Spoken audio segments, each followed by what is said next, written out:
Tomorrow night, AEW Full Gear 2020 takes place from Daily's Place in Jacksonville, Florida. Of course, it's the second Full Gear pay-per-view in the anthology of Full Gear, and it's a pretty stacked show, to be honest. It's an interesting one because there's been so much going on with AEW over the last few months, ever since All Out, and some ups, some downs. They've obviously had a TV special, a couple of TV specials since then, the Jericho 30th anniversary, the 1 year anniversary of Dynamite 2, so there's been a lot of moving parts, but we've got a stacked card.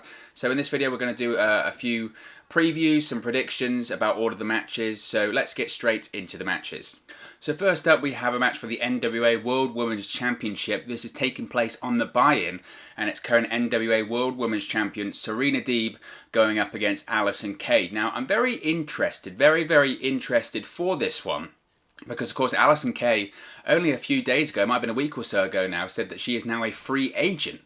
Allin Kay was previously with the NWA. She's a former NWA World Women's Champion herself, but she announces she's a free agent on social media. Then, wouldn't you know it, a couple of days later, it's announced by Tony Khan that during the buy-in, Allin Kay is going to be challenging the current NWA World Women's Champion Serena Deeb for the championship. Now, Serena Deeb herself is an AEW wrestler, so it's a very weird situation when it comes to the NWA and the NWA World Women's Championship. Now, we've seen numerous reports that the NWA World Women's Championship is going to remain a fixture on AEW television.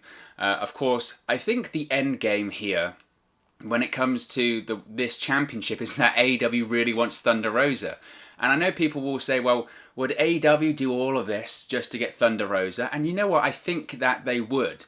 Now, why did Thunder Rosa drop the championship in the first place? By all accounts, it was planned for a while from the NWA, and it was something that they wanted to do or they needed to do because Thunder Rosa is currently off doing a fight camp. She does MMA fighting. I think she had her first fight about a year ago. They actually chronicled it on an episode of NWA Power. So I think she's taken some time away. She's doing the fight camp for this MMA fight. So in the meantime, she drops the title to Serena Deeb, curiously an AEW wrestler. So it shows that this relationship is there between AEW and the NWA. That's why an AEW wrestler is holding the championship. Allin Kay, look, AEW, I don't want to be that person that every time there's a free agent, you go, I've got to sign this person, but you look at AEW and you look at their women's division, and again, I've got some thoughts on the women's division. Of course, I've got some thoughts on the women's division. I've done quite a few videos on it recently, but Cody actually in his media call made some comments about the women's division that I think is very interesting and I want to pick up on later on. But I think AEW, obviously, they need to sign Allin Kay. So obviously, it's a talent that would fit in any company. I think she's a fantastic talent, and I do hope that AEW do sign her. I do question once again, and this was why I was very interested when this match was announced. So previously on the buy-in, it was going to be Orange Cassidy versus John Silver. That was the match that was announced. But this was then moved to the main card, and then in the pre-show, the buy-in, was announced that this NWA World Women's Championship match. And I wonder, my first reaction was, oh, awesome, great, Allin Kay, Serena Deeb should be a great match. But my then immediate reaction after that was, why is this not on the main card? This is a match that is worthy of being on a main card, and it would send a statement. You know, AEW's been criticised so much for their booking of women's wrestling, myself included. So why can't you have two women's matches on the show? Why does it have to have, you can only have one women's match on the show. Instead, two, or well, one's got to be on the buy-in. And it was the same with All Out until the fans had uproar and said, no, can we just have Britt Baker and Big Swole on the main card? Now, in retrospect, the match was okay, it was interesting, maybe it wasn't worthy of being on the main card due to the quality, but it was a story that had been built up for months, it needed to be on the main card. And I know this is a thrown together match, so I know it's for a championship that's not actually part of AEW, but there is a real quality match that is going to happen there. Serena Deeb versus Allin Kay is a fantastic match, and no offense to Orange Cassidy or John Silver, but I would maybe prefer them to make a statement and say, you know what, keep the Cassidy versus Silver match on the buy-in, and let's have two women's matches on the show. Let's actually open the show with the women's match for the NWA World Women's Championship. You know, make a statement. Show that you actually are invested in women's wrestling, and you're not just going to have the one token women's match per show that AEW does, and that is exactly what they do. That is exactly what they do. And you've got two women's matches on this card, one on the pre-show, one on the main card, that have really no story. no story and no build because AEW isn't willing to invest the time to actually make a good story for the women's wrestlers. And again, Cody made some comments on this about the AEW Women's World Championship match, which I'll comment on later. But it certainly is an interesting one. The match, no doubt the match is going to be great. I have no doubts the match is going to be very, very good. In terms of a winner, I think Serena Deeb would win this one, considering she's only just won the NWA World Women's Championship. Allison Kay, though, I mean, she could win it and then she's signed to AEW. I don't know. She isn't signed to the NWA right now, so it certainly is an interesting situation, but I think Serena Deeb is going to come out the winner here. So next up we have Orange Cassidy versus Jon Silver. Now, this is a bit of an interesting one. For me, it has not a huge amount of build-up, really, to be honest. Obviously, this past week on Dynamite, we saw Orange Cassidy getting involved with the Dark Order once again. I find it really interesting when it comes to Orange Cassidy because this was a guy that really got the push of his career. This is a guy that faced Chris Jericho, beat Chris Jericho twice, once on Dynamite and then once at All Out in that first ever Mimosa Mayhem match. And that whole feud was about getting Orange Cassidy over. Orange Cassidy's been elevated to possibly a main event level status, right? Chris Jericho was about trying to make a new star there, trying to make Orange Cassidy serious, seeing that Orange Cassidy was popular and over with the audience. We had Halloween recently. The amount of people that dressed up as Orange Cassidy for Halloween was incredible. It really was incredible. And yet, here he is now against Jon Silver. No offense to Jon Silver. I am a huge fan of Jon Silver. I think his work's great. I think if you've watched Being the Elite, his work on Being the Elite is fantastic. He's hilarious. He's really underrated in terms of his personality. I think his personality is great. I think his work is fantastic. The match that he had with Alex Reynolds, I can't remember the team, it might have been Private Party they faced, all best friends at the start of All Out. I thought was brilliant. I thought it was absolutely fantastic. Arguably, it was a pre-show match and arguably might have been one of the matches of the show. It really was great. So I have no doubt that this match will be great. But to me, there just isn't much of a story here. I look at Orange Cassidy now and I say, what was that whole Chris Jericho feud for?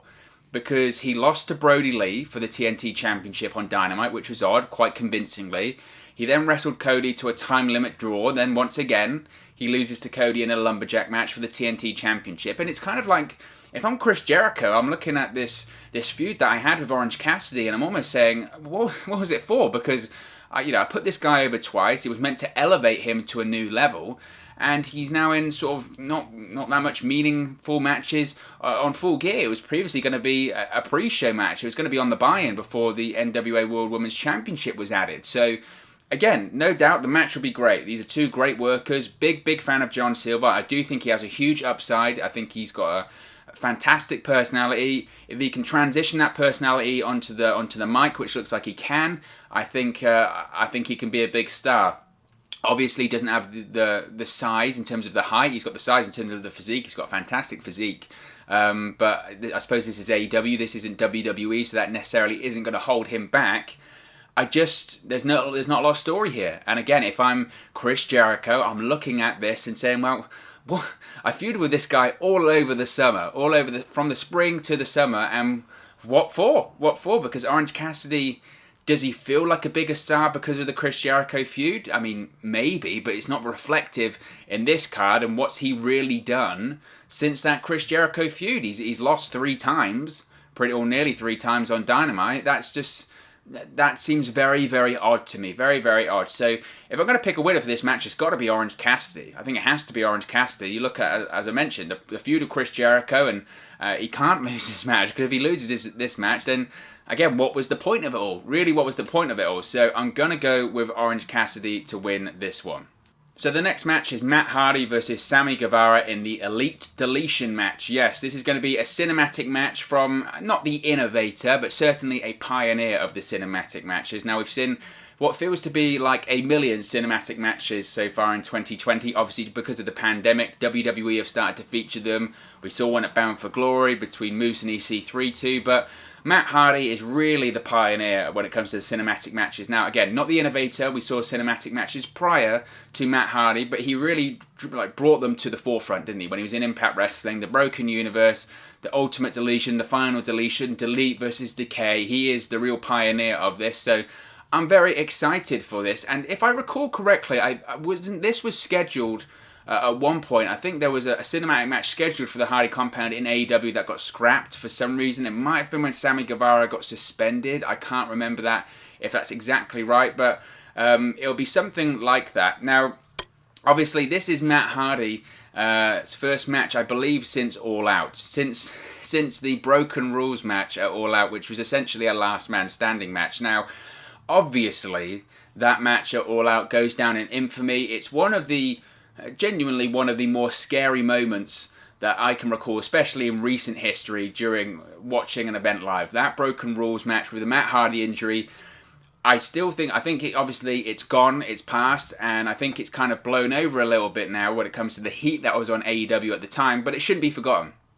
It really shouldn't be forgotten, because what happened in that match to me still isn't acceptable in terms of the injury that Matt Hardy sustained, and he obviously sustained.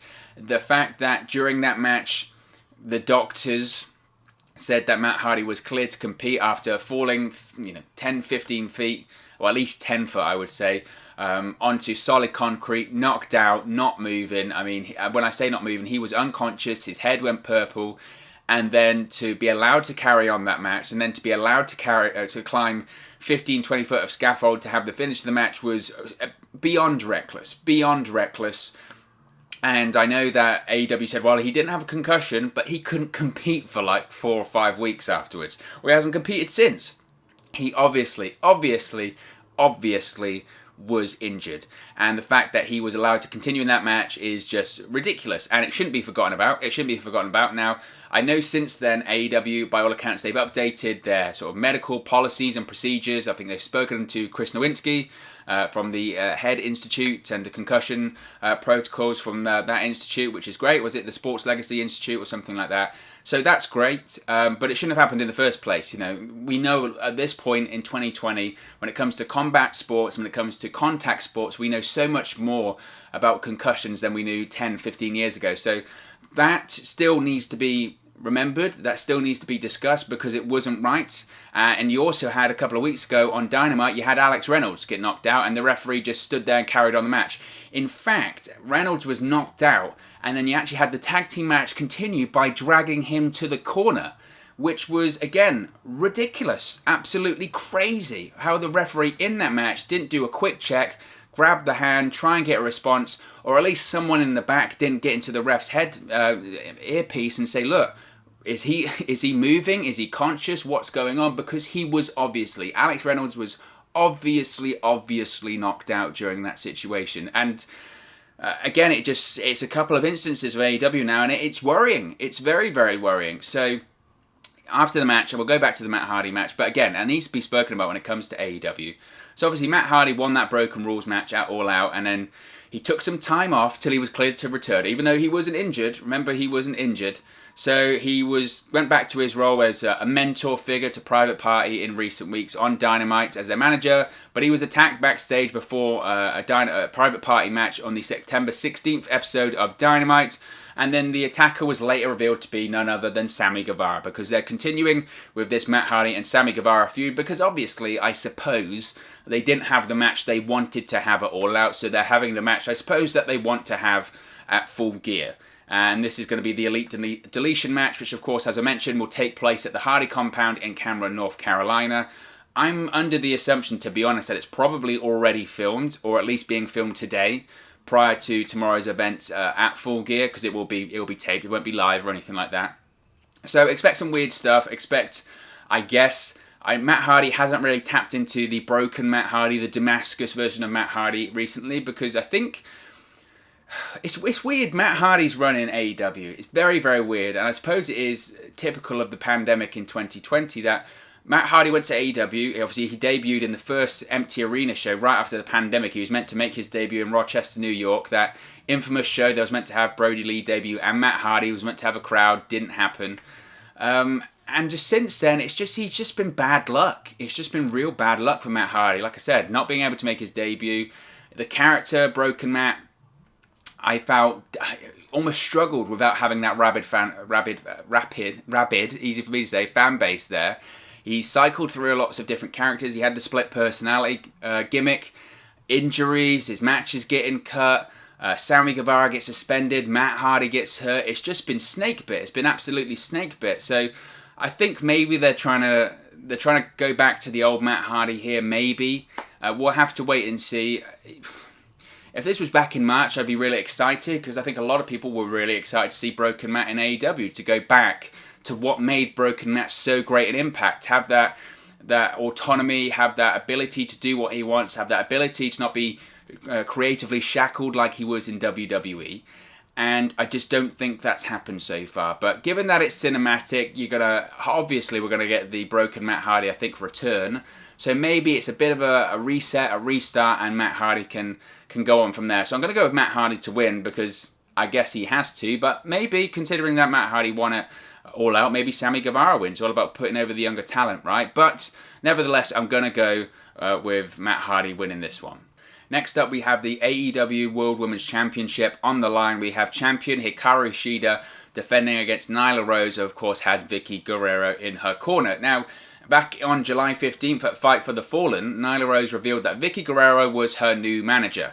Now, after a match on the October 13th episode of AEW Dark, the duo known as the Vicious Vixens, which is what they're calling themselves, Guerrero and Nyla Rose, the Vicious Vixens, challenged Hikaru Shida to an AEW Women's World Championship match at Full Gear. Now, on the October 28th episode of Dynamite, Shida accepted the challenge and the match was officially announced. Now, this match has had really no story. It really has had no story, no build-up. I mentioned at the top of this video, the booking of women's wrestling in AEW is bad. It's fundamentally bad. And I've done quite a few videos on this at this point saying that, the failings of the women's division in AEW, for me, has nothing to do with the talent. I've seen a lot of people say, well, they don't have the talent isn't good enough, the talent is green, they need to bring in better talent. Maybe that's a factor in it, but I think the overarching factor when it comes to the AEW women's division and the failings of the AEW women's division is the booking. The booking of the AEW women's division is just plain bad. And by booking, I mean the investment in TV time. The AEW Women's Division gets one match per episode of Dynamite. That match is usually 5 minutes long at most. This past week, in your go-home episode of Dynamite, your go-home episode to one of your 4 pay-per-views of the year, the only women's match on the show was Nyla Rose versus Red Velvet. The match was a squash match, maybe lasted 3 minutes. Hikaru Shida, the champion, just appeared in the crowd. They had a bit of a confrontation, that was it. And your go-home show to your one of your 4 pay-per-views of the year, the 4th pay-per-view of the year. And that's it? A 3-minute squash match? Seriously? And every week on Dynamite, it's the same thing. It's one women's match, that's it. One women's storyline, that's it. And that's why the AEW Women's Division doesn't thrive, because they don't invest in it. And I don't mean invest in terms of talent. I mean invest in terms of TV time. They don't give TV time to the women. They don't. Again, they have a token women's match per show, lasts a couple of minutes, that's it. They don't main event Dynamite with a women's match. They don't main event a pay-per-view with a women's match. They don't even have 2 or 3 women's matches per show. And then you look at WWE or Impact, they have multiple women's matches per show. Multiple storylines per show. And that's just the problem with it. And this match has no story. It has no story. It really doesn't. It's just, we'll put these 2 together, throw them out there. They've had a good match before. They had a good match at Double or Nothing. They'll have another one here. Now, Cody did an AEW Full Gear media call, and rightfully so, he was asked about the lack of story in the Nyla Rose versus Hikaru Shida AEW Women's World Championship match, and he said, quote, "I personally am not disappointed because my outlook on wrestling is that there's a wrestling ring and we have wrestlers and we have rankings and there will be matches. I do understand that for the last 20 years, fans have been conditioned to think that every match is going to start with an invisible camera and a piece of cake and catering, and someone takes that last piece of cake, and now there is drama, now there is a storyline. I hope folks aren't disappointed when they get this actual wonderful match between 2 incredible female performers, but I am aware that for 20 years they've been conditioned to every match needs a war and peace story connected to it. This will not be the case with AEW. We have wrestling matches because we're a wrestling show. It's in the title. And I hope if there was any disappointment in the build, there will be no disappointment in the execution," end quote. And I saw this and I rolled my eyes. I rolled my eyes at this. I went, seriously? Seriously? that whole, oh, there's an invisible camera in the back and it starts over a piece of cake, and that's the storyline. First of all, the hypocrisy in that statement, because you had a match this past week on Dynamite between Miro and between Trent that was started over someone breaking a video game machine. An arcade machine, that was the way to start a match in a storyline. So he's mocking WWE there, saying, oh, they're starting over a storyline over a piece of cake and catering, oh, that's rubbish. Yet you're doing the same thing on your show, just for the men and not for the women. And this idea, well, the matches, they don't need a storyline, they just need War and Peace, that's just BS. That is so lazy.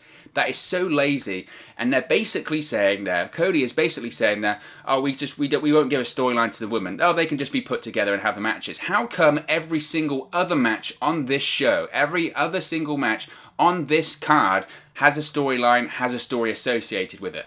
Because it's pro wrestling, because that's how it should work.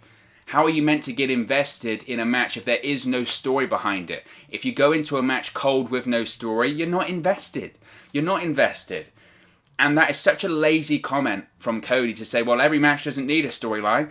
If it's your World Championship, think for the woman, this is the World Championship. It's meant to be on a par with the Men's World Championship, should be the Women's World Championship. But the Men's World Championship needs a story. The Eddie Kingston, Jon Moxley, great story. TNT Championship, because Cody says that's an equal to the World Championship, needs a story, but the Women's World Championship doesn't need a story. It's just about rankings, and everything doesn't need to be War and Peace, and everything doesn't need to be for cake and catering. What an absolute ridiculous statement that is. What an absolute ridiculous statement that is. I saw that statement and my head nearly exploded, because it's just ridiculous. It is just ridiculous. It is lazy, and it is typical of the bad booking in AEW's women's division, or just lack of it. Not even the fact that you only get one women's match per show that lasts 3 minutes, but two, they can't even be bothered to find a story there. They can't even be bothered to find a storyline. And if you're a women's wrestler and you're a free agent, why would you go to AEW and you see a comment like that? Oh, if I go there, I'm not worthy of having a storyline. It's ridiculous. It's absolutely ridiculous. Now, I agree with Cody. I have no doubt that Hikaru Shida versus Nyla Rose, it'll be great. They've had a couple of great matches at this point. Double or Nothing earlier this year, I thought arguably is one of the matches of the show. This is when Hikaru Shida won the Women's World Championship. Thought it was great. Thought it was fantastic. And I expect Hikaru Shida to retain here. But nevertheless, I just thought that comment was absolutely ridiculous from Cody. So I'm going to go with Hikaru Shida to win here. But I think the issues when it comes to the AEW Women's Division are far, far bigger than this match. Next up, we have Chris Jericho going one-on-one with MJF, who of course has Wardlow in his corner. Now, obviously, the stipulation to this match is that if MJF wins, he's allowed to join the Inner Circle. Now, MJF, for several weeks now, has been saying to Chris Jericho that he wants to join his stable, the Inner Circle. This started off on the November 13, 2019. This goes back to all the way to last year, right? Do you remember when Chris Jericho and MJF had that segment on Dynamite, and it was almost reminiscent of the Kevin Owens, Chris Jericho best friends kind of storyline, and they sort of said that they hated Cody, and it was all about maybe MJF joining the Inner Circle there, but after he was unsuccessful in defeating Jon Moxley at All Out to capture the AEW World Championship, MJF once again said that he wanted to join Chris Jericho's Inner Circle. Now, because of this, MJF invited Chris Jericho, or Chris Jericho actually invited MJF to a steak dinner, in which there was the Le Dinner Debonair segment between Jericho and MJF, the very controversial Le Dinner Debonair segment. If you want to know my thoughts on that, I did a video here on the channel, so be sure to check that out. But it was a steak dinner where they performed Me and My Shadow, yes, a musical number, during which Jericho announced that the Inner Circle would host a town hall meeting the following week to decide if MJF should join the Inner Circle or not. Now, after several questions from the likes of Peter Avalon and others, including Eric Bischoff was once again on TNT, which is always a fascinating sight and a really interesting sight to see Bischoff back on the network where he was so successful back in the 90s. Chris Jericho brought up that MJF has never beaten Le Demogod and would give him a match at Full Gear, and if MJF won, he would be allowed to join the Inner Circle if he wins. This is a really strange storyline to me because, forget Le Dinner Debonair, I think a lot has been spoken about that. You know my opinion, it wasn't for me. People liked it, people didn't like it. I think that was the point. Tony Khan himself has come out to say that the whole point of that segment was to get people talking. It worked. People were talking about it. People are still talking about it, so it worked. Regardless of your opinions, whether it should be or shouldn't be on a pro wrestling show, that's for another time. That's for another discussion. I think what's strange to me about this match and this storyline is, yet again with MJF, I think everyone, myself included, was really excited about MJF having these matches against big superstars and elevating him to the next level. Jon Moxley, Chris Jericho. I think everyone was really excited about those storylines involved in that. And for some reason, you have Cody Rhodes talking about not every match needs a story, and not every feud needs a story when it comes to the women's match. MJF, his last two storylines involved in these big matches have just been bizarre and, for me, unneeded. I go back to the Jon Moxley storyline for All Out. Jon Moxley versus MJF, it should just be promos, MJF being typical MJF and Jon Moxley being typical Jon Moxley. Their personalities alone make a good storyline. You don't need to put anything on top of it. You don't need to shoehorn in something different. And they did that with the MJF versus Jon Moxley feud because they made it political. They started having MJF running for office. I know we're in an election year, but is that really necessary? Of course it wasn't necessary. It really wasn't necessary. It was very confusing. MJF's running for office because he wants to challenge Jon Moxley, and he's having the MJF signs at ringside and the MJF stickers and pins, and he's got this campaign crew and all this sort of stuff. It was odd and it was unneeded. And for me, because of that, the storyline between MJF and Jon Moxley fell very, very flat. Their main event match at All Out was good. I enjoyed it. But the storyline going into it was just odd. It was bizarre and it was unneeded. And I understand the storyline a bit better in this MJF versus Chris Jericho story because the story here is that MJF wants to join the Inner Circle. That's fine. That makes sense. But I think they've been trying too hard. If I'm going to be honest, I think they've been trying slightly too hard.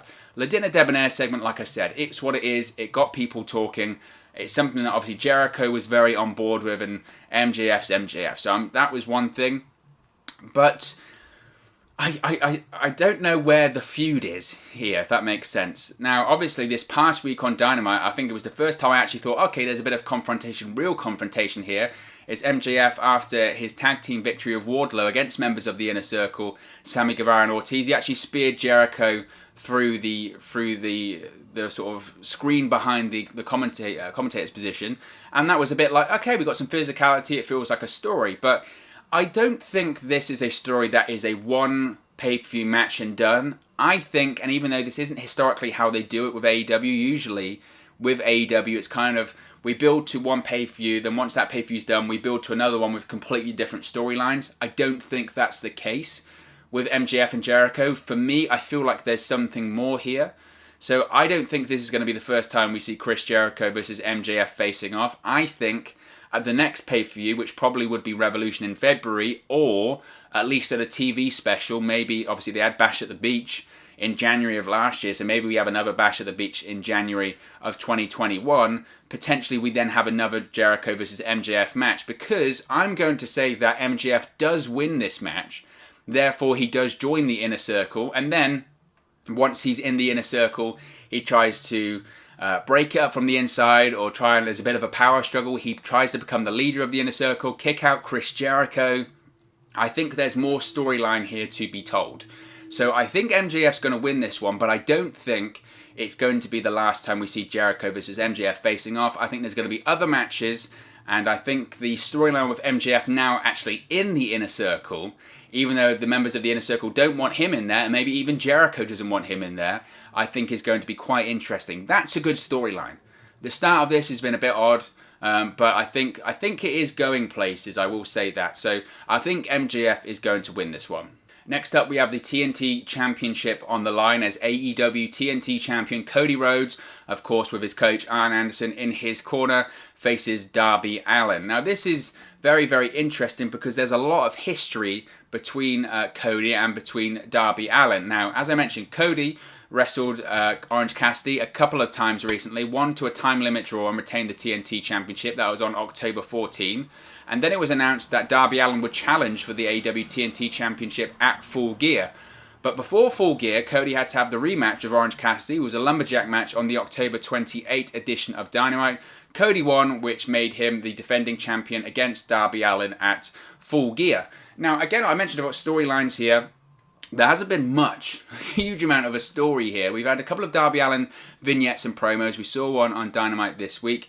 I think the most we saw in terms of this Darby Allin and Cody storyline was the promo by Cody at the end of Dynamite this past week. You had Cody talk about being the superstar that fought against the system and won. Obviously, had the Cody Rhodes name back. He actually said on that media call that I referenced earlier that Cody wasn't going to use probably the Rhodes name in AEW. He said it's more for appearances and third-party things. So when Cody does appear in his TV shows or when he does appear in his sitcoms, all this stuff, he might be known as Cody Rhodes there as opposed to just Cody.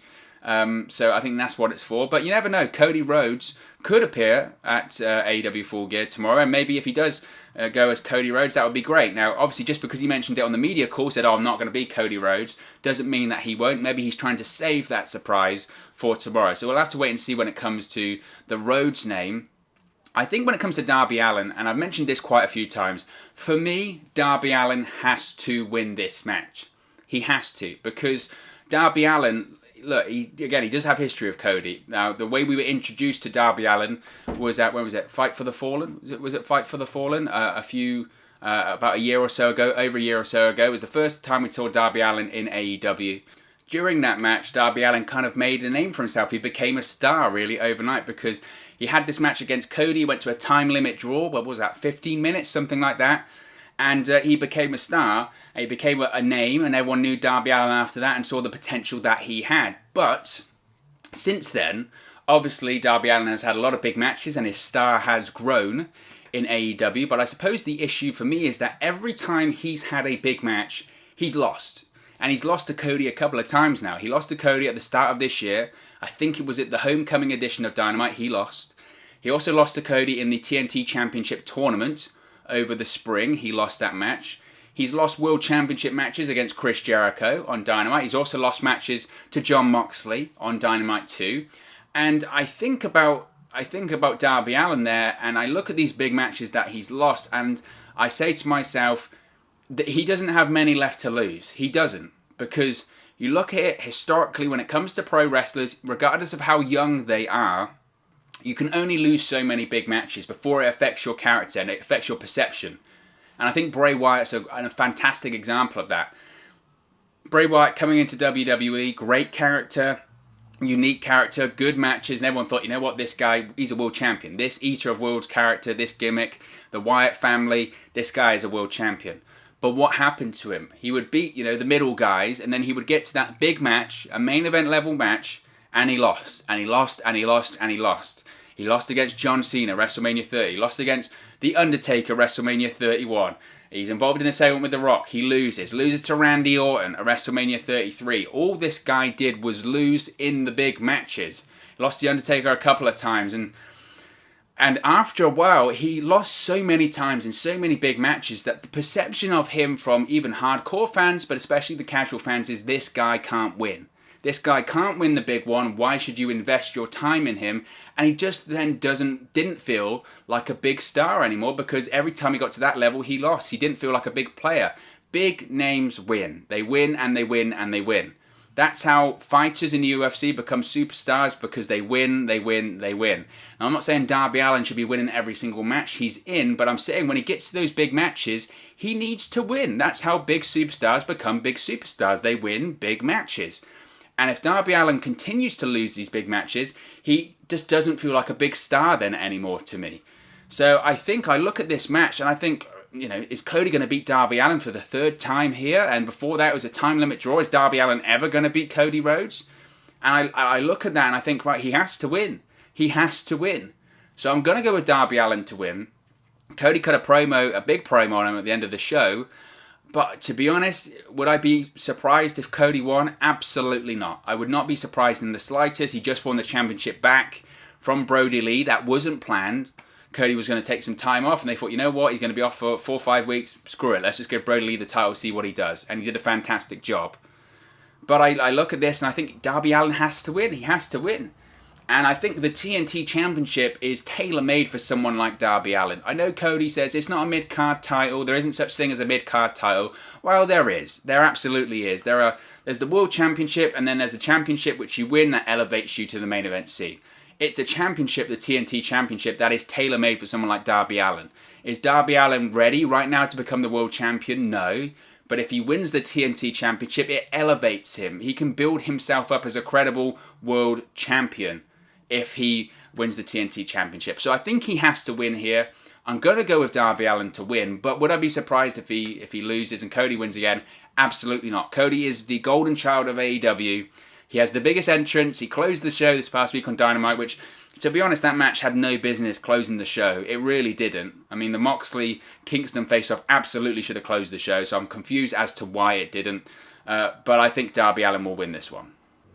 Next, we have the AEW World Championship Eliminator Tournament Final Match, with the winner of the match receiving a future AEW World Championship match. It's Hangman Page versus Kenny Omega. Now, I think everyone knew at this point that we were going to get this final, considering that they were former AEW World Tag Team Champions. This match has been teased for a really long time, hasn't it? Now, on the September 30 episode of Dynamite, it was announced that there would be an 8-man single elimination tournament culminating at Full Gear, with the winner receiving a future AEW World Championship match. You had the likes of Jungle Boy, Rey Fenix, Kenny Omega, Wardlow, Colt Cabana, Adam Page, Joey Janela, and Penta El Zero Miedo were announced as the participants, and the tournament occurred over the following month, with Omega and Page advancing to the final match at Full Gear tomorrow night. Now, for me, I think this could be the match of the show. Any match with Kenny Omega in is arguably going to be a match of the show, but this has been a feud that's been built, I think, quite well. I do think it's been quite well, considering these two guys, they were tag teaming at the start of the year, even prior to that. Tag team champions, fantastic tag team champions, arguably part of one of the greatest tag team matches ever at the start of the year against the Young Bucks. I thought that was fantastic. And obviously, even then at Revolution, you had the tease at the end of the match, is Hangman going to turn on Kenny Omega? Now, obviously, when they lost the Tag Team Championships at All Out to FTR, Kenny Omega looked like he had a heel turn. And he did have a heel turn, but not a full heel turn, which I think is very interesting when you look at Kenny Omega. So they lose the match. Kenny Omega doesn't even help up Hangman Page. Page just sort of collapses, and Kenny Omega says, you know what, I've had enough. I've had enough of this. He storms out of Daly's place, says to the Bucks, you coming with me or not? Are you coming with me? They don't, but then it kind of coincided with maybe the Bucks getting a bit of an edge to them as well. And then since then, we've seen Kenny Omega sort of be on commentary for Hangman Page matches. We've seen Kenny Omega with this new extravagant entrance. You've got women coming out dancing and being the cleaner. He's slowly morphing into the cleaner. He's not there yet. He is not there yet, but he's slowly morphing into the cleaner. Now, I think this past week on Dynamite, of course, you had this segment with FTR and the Young Bucks. So like FTR were going to attack the Young Bucks.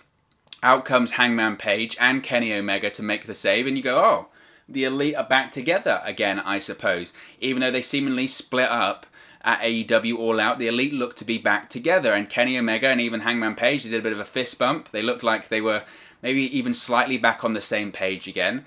But then they actually started to confront each other once again. And it looked like that this confrontation and this simmering heated hatred between Page and Omega was still bubbling under nicely. So I think if I'm going to predict a winner here, I think Kenny Omega is going to win this one, purely because I think Kenny Omega is going to be the next AEW World Champion. I do think that is the case. I think if Jon Moxley drops the title to anyone, I think it'll be Kenny Omega. I think you look back, this was a year ago, at Full Gear, you had Kenny Omega versus Jon Moxley, that ridiculous lights out match that was crazy, and they kind of went their own ways, and they always said that they were going to come back to that. Kenny Omega always said he was going to come back to Jon Moxley, and I think they will, but this time it's going to be for the AEW World Championship, and I think Kenny Omega will win this time, and Kenny Omega will finally become the World Champion. You look at the way that Omega's been booked, to be honest, since he came to AEW, I think a lot of people thought Kenny Omega was going to be the World Champion, or at least very soon going to be in that World Championship picture, and it hasn't happened. It hasn't happened. He's been involved in tag team pictures, not saying mid-card stuff, but he's been involved in stuff that hasn't been the main event, and I think it surprised a lot of people because Kenny Omega was the king, pretty much the king of New Japan. And it wasn't the case. It wasn't the case, or hasn't been the case for AEW, but I think it's coming soon, and I think that is coming via the heel cleaner character. And I think we're going to see that. So I think Kenny Omega wins this match, and I think by winning this match, in the process he turns heel, maybe attacks Adam Page after the match, maybe wins the match by nefarious deeds, but I think the heel cleaner is coming, and I think this heel turn will be cemented tomorrow at Full Gear, with Kenny Omega winning and becoming the #1 contender for the AEW World Championship. Next up, we have a tag team match for the AEW World Tag Team Championship. It's FTR, Cash Wheeler, and Dax Howard, the AEW World Tag Team Champions, defending against the Young Bucks. Now, the Young Bucks have stated, just as Cody did 12 months ago in his AEW World Championship match, the Young Bucks have stated that if they lose, they will never challenge for the AEW World Tag Team Championship again. Now, obviously, also, FTR's manager, Tully Blanchard, is also banned from ringside in this one. So this is the match. This is the match that everyone have been talking about for a long, long time. As soon as FTR came to AEW, it was, oh, we're finally going to get the FTR versus Young Bucks match. It's the match that everyone spoke about on Twitter for years and years and years. When are we going to see the revival FTR going against the Young Bucks? They even tweeted that one day we'll face the Young Bucks and it'll be a very happy place. People thought, oh, that's going to happen in WWE. Never going to happen in WWE, by the way. But we're finally getting to see the match. And I don't know if it's just because people get their expectations up so high that they're naturally going to be disappointed, but FTR themselves have come out in recent weeks. Cash Wheeler, Dax Howard, they've done a couple of interviews and they've said openly, you know what, I thought that for the storyline that was going to be FTR versus the Young Bucks, the big match, the match that everyone wanted to see, was going to be it was the dream match, the really exciting tag team dream match. I think they felt the storyline was going to be better here, and I don't disagree with them. I do think the storyline probably could have been better. Not probably, it should have been better. I mentioned this is the dream match. This is the absolute, the dream match. It really is. This is the one that I think everyone wanted to see, and ever since FTR came to AEW, it was the one that immediately they went, oh, we're finally going to get FTR versus the Young Bucks. And look, I have no doubt that the match will probably be good. I think it will be good. I think it'll be very good. I think a factor into it is Matt Jackson is legitimately injured. We've seen in recent weeks they've done the storyline where FTR have done the Pillmanizer thing on Matt Jackson's ankle, his leg. In reality, Matt Jackson does have, I think it's like a torn ACL or a partially torn ACL and the thinning of the MCL or something like that. He's got a knee injury. Now, he has been cleared by AEW doctors. Not that that means anything. Look at Matt Hardy. But he has been cleared by the doctors to compete. So I think he should be fine. He should get through it. But is it going to be the top of the top FTR versus Young Bucks match that we expect? Maybe not. Maybe the injury will play into that. I think they will go like 30 minutes. And I think they will try and outdo the tag team match at AEW Revolution between the Bucks and between the Bucks, Omega and Hangman Page. I'm not sure if they will, personally. I think there's a lot of pressure on this one, and I think given the injury to Matt Jackson, will they reach those levels? And to be honest, the expectations are so high because for years and years we've spoken about the possibility of having this match, and in reality, are we going to get the quality that we expect? Maybe and probably not. The problem is with expectations is a lot of time it's very difficult to meet them. So I don't know if we'll get to that level. Obviously, it's an exciting match. As I mentioned, the storyline has just been odd to me. You know, the Bucks kind of turned heel. They're super kicking everyone. They're accepting fines. But then FTR, they're the heels in this case, and they get involved with the Bucks. And I don't know, it's just very confusing. And as I mentioned, Cash Wheeler and Dax Howard, they've been quite open in saying, you know what, we kind of thought the storyline would be better considering the amount of the years and years of hype that's gone into this. And I do agree with them on that one, I do. I'm also surprised, and this is no criticism to Full Gear, even how can you offend an event, that I'm surprised that this match is happening at Full Gear. As I mentioned, this is a tag team dream match that has been hyped up for years at this point, and people have been excited for it, wanted to see it for years and years. And I felt like if they were going to do this match, you'd do it at Double or Nothing or All Out. They're the two big shows for AEW. They're the two big ones. All Out's the biggest. Double or Nothing, it's got significance because it was AEW's first show. And I'm just surprised that they're doing this match at Full Gear instead. Now, I know obviously they only have 4 pay-per-views a year and they're all as big as each other, but I found that the Bucks versus FTR would be on your All Out show to, you know, that's the show you load everything up with. And to be honest, the FTR's match against Omega and Page, I felt was actually a little bit of a letdown at All Out. Now, I thought the match was good. It suffered from following the Matt Hardy scare as well. The crowd was very tired. The crowd was incredibly hot. The humidity and the heat there was ridiculous, and it was a long show. So I think FTR might have a little bit of a point to prove, because the match against Omega and Page wasn't what people maybe thought it was going to be. And as I mentioned, the expectations are very, very high here. Now, I don't see, this is the crazy thing, is that the Bucks obviously have put the stipulation on that Cody had last year. When Cody faced Chris Jericho for the AEW World Championship, he said that if he lost, he would never challenge for the World Championship again. He lost and he hasn't. I still think he will eventually. He'll go against that, because if he turns a heel, he'll say, look, I do what I want. I'm an EVP of the company. And I think that'll be the same with the Young Bucks here. So I'm going to go with the FTR win. I think the Young Bucks will never challenge for the World Tag Team Championship again. And eventually they will turn heel. The same with Cody. He will turn heel. And then they'll say, you know what, I'm an EVP. I do what I want. You know, it doesn't matter about me promising anything. I won't do it. I'll just do what I want. So I think FTR win this one. I don't think the Young Bucks win. And we'll have to wait and see when it comes to the Young Bucks never challenging for the AEW World Tag Team Championships again. And finally, we have the main event. It's an I Quit match for the AEW World Championship. It's AEW World Champion Jon Moxley defending against Eddie Kingston. Now, back on the September 23 episode of Dynamite, we already had, remember, an AEW World Championship match between Eddie Kingston and Jon Moxley. Jon Moxley retained the world title over Eddie Kingston by making Kingston pass out to a chokehold. Now, on the October 14th episode of Dynamite, which was the 1-year anniversary show, Jon Moxley defeated Lance Archer to retain the AEW World Championship, but Eddie Kingston attacked Mox, proclaiming that he never tapped out in their match. And then the following week, it was announced that Moxley is scheduled to defend the title against Eddie Kingston in an I Quit match at Full Gear. Now, I must say, I am so happy, and I'm so glad Eddie Kingston is getting this spotlight. You know, they've made a lot of comments and stories about Eddie Kingston's 18 years in the industry. I think, was it last year? He quit wrestling. And at the start of this year, he was on NWA Power in a tag team with Homicide on NWA Power. And their whole deal was maybe they weren't as good as they used to be and all that kind of stuff. And they were featured on NWA Power, but they weren't exactly main event level players. And now, fast forward to the end of the year, you have Eddie Kingston in the main event on a pay-per-view for AEW against Jon Moxley. Against a big star like Jon Moxley. And Eddie Kingston, ever since he arrived in AEW, he has just knocked it out of the park. And everyone knows the promos that Eddie Kingston can do. And he has been doing it. And people kind of sleep on how good he is in the ring. Yeah, he doesn't have the figure before it, and maybe he isn't catch as catch can, as Jim Ross would say. Maybe he isn't the AEW high flyer, flip, high spot. But he can work. He's got Japanese strong style. He's a solid mat wrestler as well. And I'm really excited for this one. I thought their face-to-face confrontation this week on Dynamite was the best thing on the show. Should have main evented Dynamite this past week, that confrontation, because it was great. You had Eddie Kingston come out, Moxley came out, they were face-to-face, nose-to-nose. Eddie Kingston was right in the face of Moxley. They said you can't have any violence, otherwise the match Saturday is off.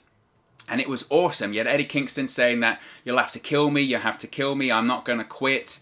You had Jon Moxley talking about Eddie Kingston's mother. Eddie Kingston turned his back on Moxley. He left and said, you're going to have to kill me. He was furious. Jon Moxley looked like he was a bit remorseful that he's going to have to do this to someone that he kind of considered previously as a friend. They have history on the independents together. Eddie Kingston looks to have lost a bit of weight as well. He looks to be in great shape. And it's brilliant. I mentioned this on the watch along this past week.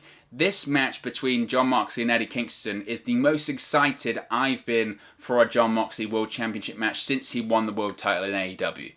I think that his run as world champion, obviously, look, very difficult. It's taken place during the pandemic, which is not easy. But I think his matches have been a little bit underwhelming. Now, the quality's been fine, but a bit predictable, a little bit bland. You know, look at his opponents he had. Jake Hager, that match didn't do anything for me. You had Jon Moxley versus MJF. Again, I felt that storyline was odd. You had Jon Moxley versus Brody Lee. I felt that storyline was rushed and short. The match was fine.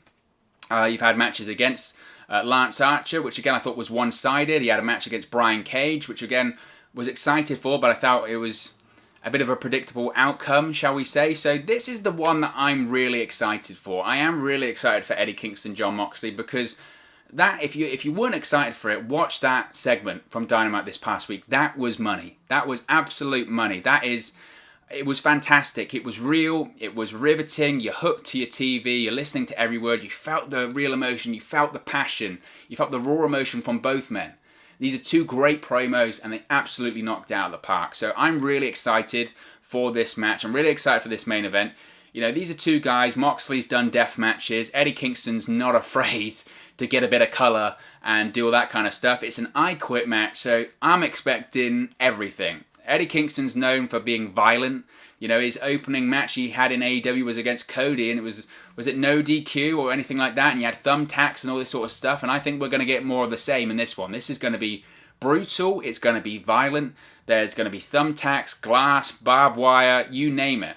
And Full Gear last year had very much the same with Jon Moxley versus Kenny Omega in the Lights Out match, and I think we're going to get the same here with Moxley and Eddie Kingston. Now, it's an I Quit match. I was saying for ages, you know, I can't see Eddie Kingston winning this one, and I can't see it. It's going to be a great match, but I can't see him winning this one. Now, I watched that segment this past week on Dynamite, and there was something in the back of my mind that said, you know what, maybe he could win. He could win. And the reason I say that is because I just think if something's working, AEW isn't afraid to switch. They're not afraid to switch if something's working. This feud, in general, came off that spur-of-the-moment match with Moxley and Kingston on Dynamite. That worked, and they went, you know what, this is money, let's do it again. So they did it again, and Kingston stepped up. He's cutting great promos, and you know what, I wouldn't be surprised if Jon Moxley goes to Tony Khan and goes, you know what, I think I need to switch the title here. I think I need to drop the title. I think Kingston deserves it, and if he wins, you make a new star. You make his new star. He's the world champion. He hasn't been with WWE before. You know, he might have had tryouts or whatever, but he's not been with WWE before on the main stage. He can be a unique name made by us. I know obviously he's been in Impact and Ring of Honor and all that kind of stuff, but he can be a name that's an AEW name, and he can be a world champion. And there is something in me that just goes, maybe. But obviously it's an I Quit match, and the problem is with that is, do you ever have your babyface say I quit? That's the problem there. Can I see Jon Moxley saying I quit? Can I see AEW booking Jon Moxley to say I quit? As this, you know, big main event level babyface, they're trying to make him AEW Stone Cold Steve Austin. I just can't see Jon Moxley saying I quit. I'm not sure I could see Eddie Kingston saying I quit. I could see him passing out again, but I think that's different. We had that finish before. So I'm going to go with Jon Moxley to win. Part of me just, I wish and I hope that Eddie Kingston would be able to pull it off, but I just can't see Jon Moxley saying I quit. So I'm going to have to go with Jon Moxley to win this one. But of course, as always, this is just one man's prediction. What are your thoughts and predictions for AEW Full Gear tomorrow on pay-per-view? Let me know your thoughts in the comment section below. I'll be sure to respond and reply to all of your comments and predictions. Really enjoy interacting with you guys, chatting about AEW and Full Gear with you. So be sure to leave a comment below. If you have enjoyed this video, please do smash a like on the like button as well. Really does help us out here on YouTube. Go up the rankings and get into people's recommendation feeds if they haven't seen our videos previously. But most importantly, if you haven't already, please do subscribe to Wrestle News 365. You can do that by clicking the bottom right hand corner of the screen right now, or if you wait a few seconds, there'll be a subscribe button at the end of this video along with another video for you to watch. Thank you very much for watching, listening, streaming, or however you come across this video today, and I'll speak to you again very, very soon. Hey guys, thank you for watching, listening, streaming, or however you come across this video today. Be sure to click on the video on the right there to watch our next video, or click the bottom there to subscribe, or the bottom right hand corner. Thank you very much, and I'll speak to you again very soon.